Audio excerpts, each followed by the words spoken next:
give a quick overview. We're going to talk about a number of subjects today. The 3D virtual concept will be the first one. That's really about $250,000 of our monies that we have are going to be going towards the virtual concept. And as part of that, we have this historical digital model that we've been working on. We'll be talking today about archival guidelines.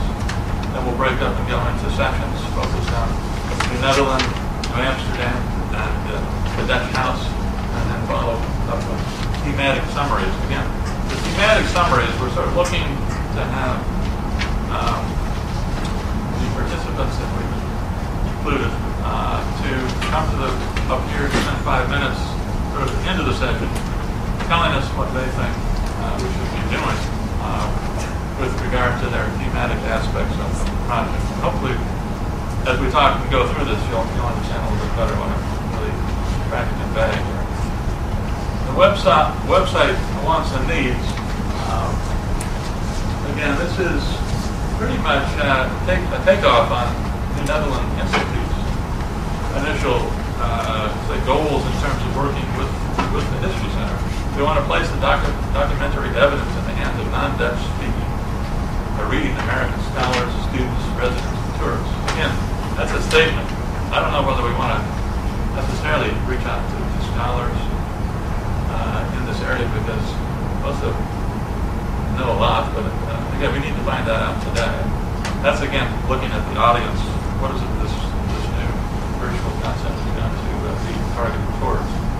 We want to make source material about Dutch impact on colonial history more accessible.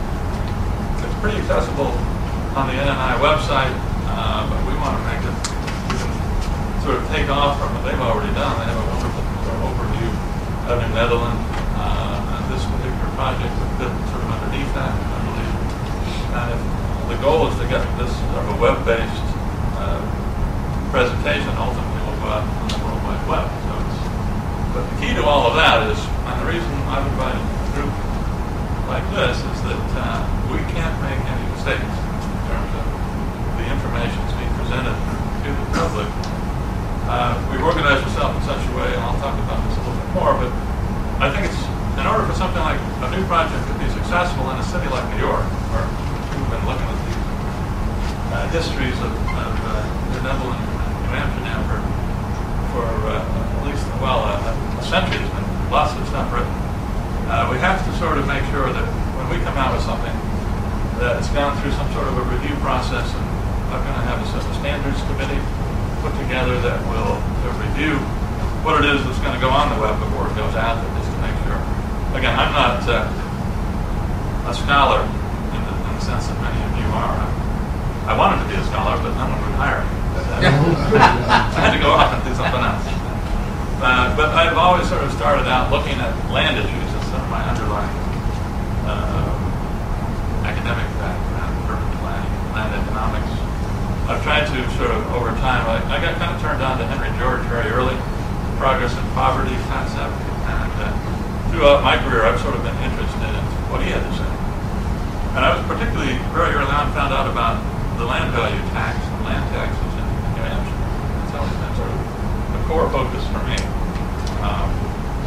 So I know a little bit about it, but not much. This whole project. Again, enough about me.